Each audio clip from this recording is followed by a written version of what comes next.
ইয়াতাওয়াফাকুম মালাকুল মাউতিল্লাযী মুক্কিলা বিকুম সুম্মা ইলা রাব্বিকুম তুরজাউন। আল্লাহ পাক বললেন নবীকে, আপনি তাদের কাছে জানিয়ে দিন যারা অবিশ্বাস করে, যারা মৃত্যুকে অবিশ্বাস করে, আল্লাহর সামনে দাঁড়ানোটাকে অবিশ্বাস করে, তাদের কাছে বলে দিন তোমাদের মৃত্যুর জন্য, তোমাদের রূহটাকে বের করে আনার জন্য একজন ফেরেশতা আছে, তাকে দায়িত্ব দিয়ে রাখা আছে, যারা নাম হযরতে আজরাইল আলাইহিস সালাতুস সালাম।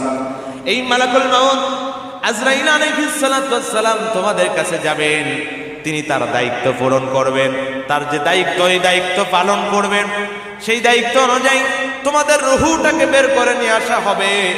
এরপরে তোমাদের সবাইকে কিন্তু ওই আল্লাহর কাছে তোমাদের ফিরে আসাই লাগবে।